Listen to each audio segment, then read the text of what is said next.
대중은 합장하시고 한 구절씩 따라서 합니다.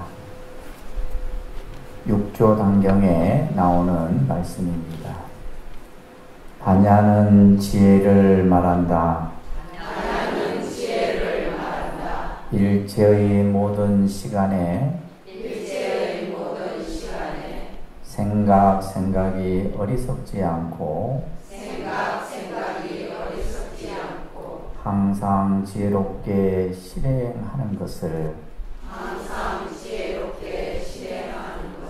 곧 반야의 실천이라 한다. 한 생각이 어리석으면 곧 반야는 끊어지며 한 생각이 지혜로우면 곧 반야는 생기느니라. 네, 합장 내리시고요. 네, 반갑습니다. 네, 오늘 초하루 법회입니다. 늘 초하루가 되면 여러 불사님들은 오늘 절에 가야지 이렇게 생각을 하시죠? 매일매일 했으면 좋겠어요. 초하루 날만 그런 생각이 나는 게 아니라 매일매일 내가 부처님께 예배하고 부처님께 공양을 올리러 가야지 이런 생각이 들면 얼마나 좋을까 모릅니다. 우리가 세상에 이 종교라는 것이 기독교가 됐든 불교가 됐든 이 종교가 우리에게 없었더라면 우리 인간은 어떻게 살았을까요? 아마 이제 세월이 지나고 시대가 흐르면서 지금처럼 살아갈 수는 있겠죠. 또 앞으로 우리가 100년, 200년의 또 1000년의 시대가 지나면 인간은 또 어떻게 살아가고 있을까?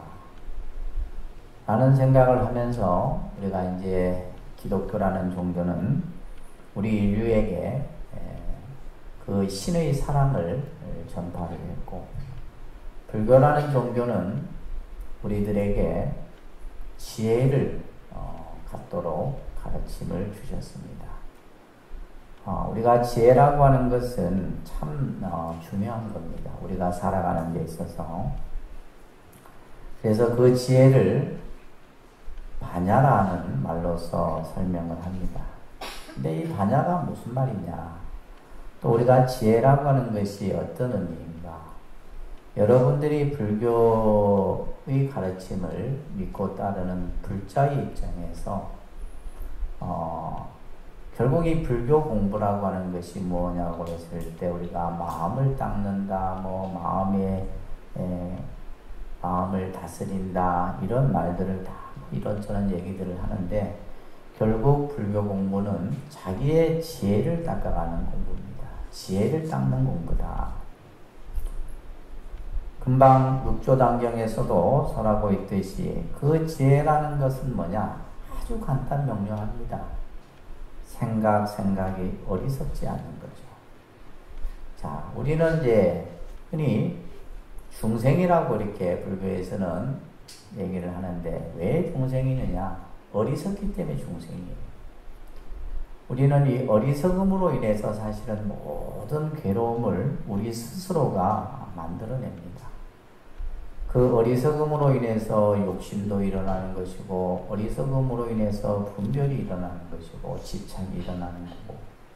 그래서 여러분들이 절에 다니면서 항상 지혜를 닦는 불자가 돼야 돼요. 근데 예를 들면 우리가 경을 읽고, 여러분들이 절을 하고, 진언을 독송하고 하는 모든 것들이 다 지혜를 닦는 거예요. 그 지혜라고 하는 것은 결국 마음이라는 것에 다 포함되어 있는 얘기입니다. 그래서 부처님께서 우리들이 살아가는 시간 속에 생각이 어리석지 않고 항상 지혜롭게 실천하는 것. 그 지혜로움의 실천이 바로 우리는 육바라밀의 실천이라는 것으로 여러분들이 다 알고 있습니다. 우리는 알면서도 사실 행하지 않는 거, 이건 어리석은 거죠. 그렇죠? 우리가 예를 들면 뭐 지능 지수가 높고 많은 것을 배웠다 해서 그 사람이 똑똑하고 지식이 많다고 해서 그 사람이 훌륭하고 하는 것이 아니에요. 얼마만큼 우리 마음속에 지혜로운 생각이 가득 차 있느냐, 이게 중요한 겁니다. 또 그 생각만 차 있어서는 안 되겠죠. 생각만 가지고 있어서는 아무 소용이 없는 거예요. 여러분들이 불교를 아무리 많이 배우고 머릿속에 아무리 많이 부처님 법을 이해한다 하더라도 그것을 실천하지 아니하면 아무 소용이 없는 겁니다. 그래서 부처님께서도 어리석지 않게 항상 지혜로운 마음을 가지고 그 지혜를 실천하는 것, 이것이 바로 반야다, 이런 말씀을 하고 계시는 겁니다. 좀 전에 제가 우리는 이 어리석음으로 인해서 한 생각이 어리석음, 내 의식 속에서 좋은 생각을 많이 일으키고 살다가 어느 순간 이제 한 생각이 미혹해져 버려요. 뭔가 그냥 생각이 바르게 가다가 그 생각, 바른 생각이 다른 생각이 그 생각을 덮어버린다 이 말이에요. 그 순간에 우리는 뭐야? 욕심도 일어나고 시기심도 일어나고 분노도 일어나고 온갖 마음의 고통들이 일어나는 겁니다. 그러면 이러한 마음들이 왜 우리는 일어날까요? 그죠? 우리가 가지고 있는 여러분들이 생각하는 것, 보는 것, 듣는 것, 모든 것들이 자기 눈에 보이는 것만 보고 듣는 것만 들어요. 뭔가 이렇게 깊이 성찰하고 스스로의 자기의 내면을 닦아가는 공부를 하지 않다 보니까, 그래서 우리는 그렇잖아요. 내가 아는 것밖에 몰라. 또 내가 배운 것 이외에는 모른다 이 말이에요. 그래서 우리가 인간이 끊임없이 배우고 성찰하고 닦고 하는 거예요. 그 배우고 닦음을 잠시라도 늦추게 되면 그 사람은 그 생각이 거기에서 딱 멈추게 되어버립니다. 그래서 우리가 이제 여러분들이 자녀들을 교육시키고 좋은 학교에 보내려고 하는 게 뭐예요? 그죠? 무슨 단지 사회적으로 뭐 출세를 하고 이게 아니에요. 세상을 좀 더 지혜롭게 살아가도록 하기 위해서 우리가 이제 지식을 가지고 그 지식을 잘 닦으면 지혜가 되는 거거든요. 여러분들이 부처님 법을 잘 배워야지만 그 부처님 법을 통해서 지혜로운 생각들을 일으킬 수 있는 겁니다. 그래서 한 생각이 어리석으면 반야의 지혜는 끊어져요. 그러니까 어리석은 생각이 우리를 딱 덮어버리기 때문에 그 어리석은 생각으로 인해서 지혜로운 마음이 없어져 버린다. 한 생각이 지혜로우면 반야가 생긴다. 이런 말씀과 더불어서 우리는 한 생각이 어리석으면 중생이요, 한 생각이 지혜로우면 부처다, 이런 말이 있는 거예요.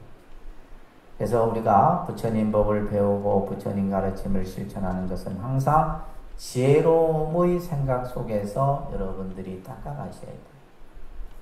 그걸 꼭 명심하시기 바랍니다. 그래서 우리가 마음이 지혜로우면 세상에 일체의 어떤 괴로움으로부터 벗어날 수 있고 마음의 장애가 없어진다. 요즘 우리 현대인들이 마음의 장애들이 많잖아요. 그죠? 마음의 장애를 신병이라 해요. 신병.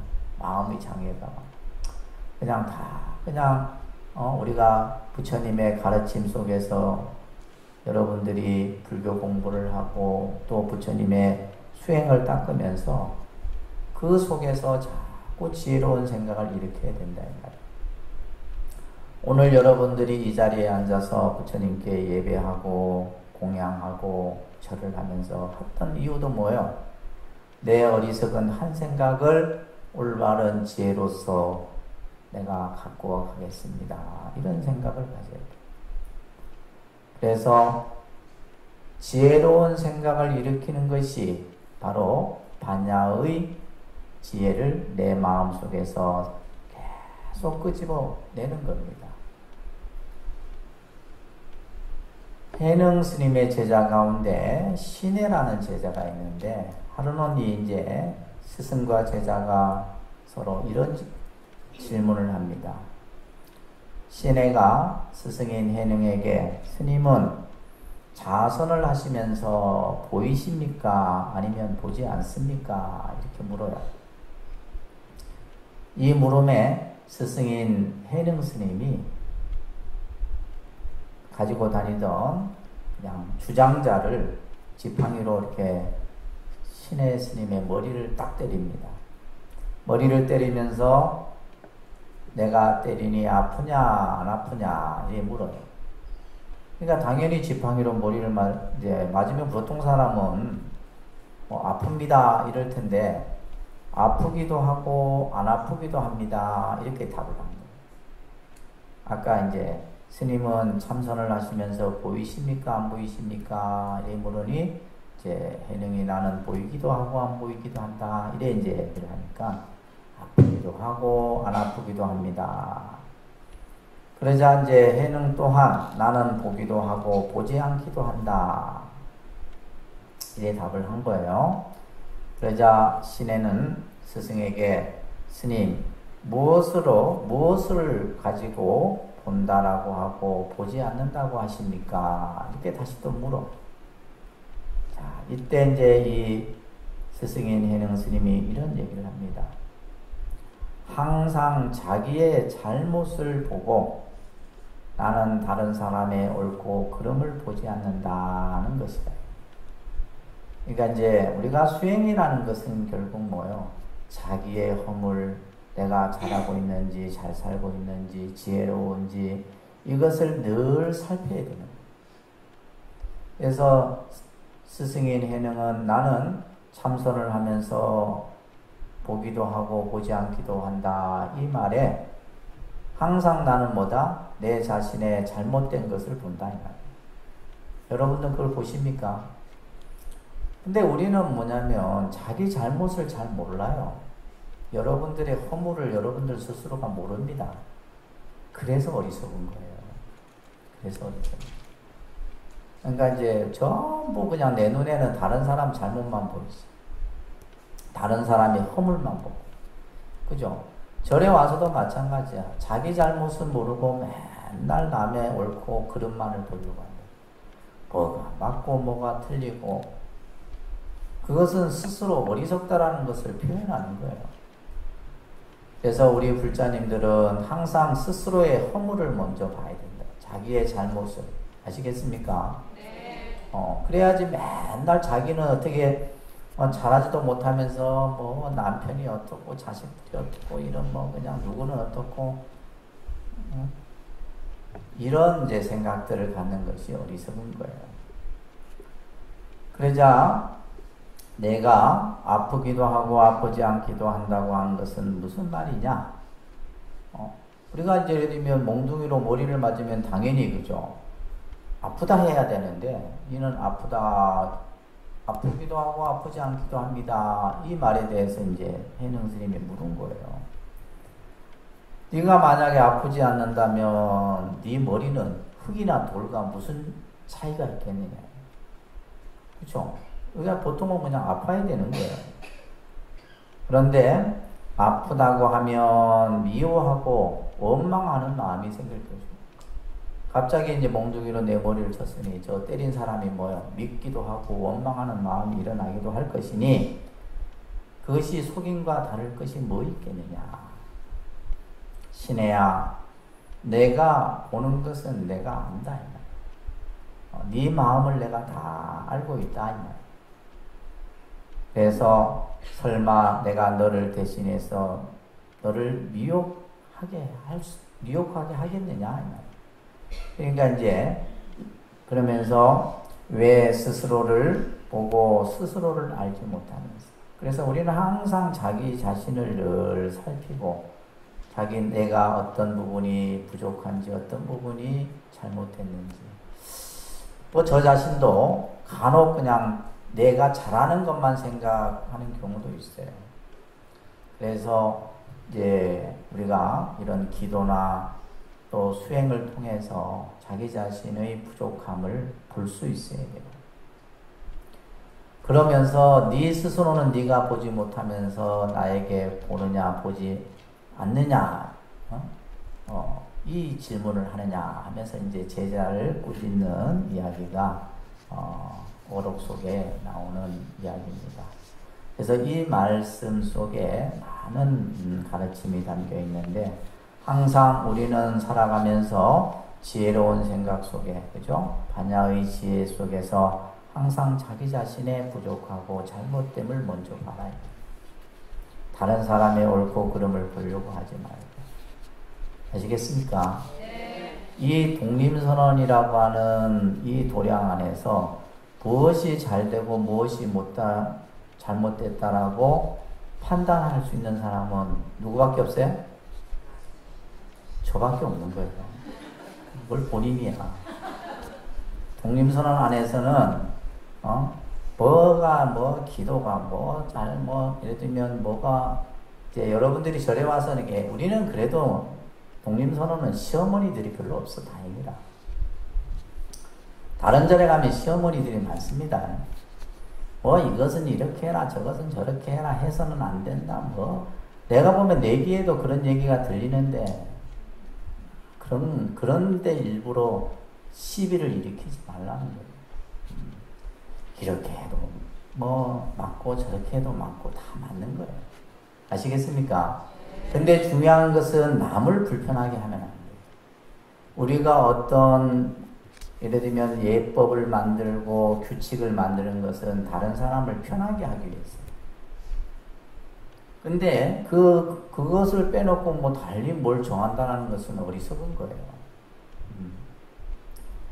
그래서 우리 스스로가 우리 자기 자신의 행동, 자기 자신의 그런 신구의 삼업의 행을 잘 살펴서 스스로 항상 지혜로운 생각, 지혜로운 그런 마음으로 불자의 삶을 여러분들이 사셨으면 합니다.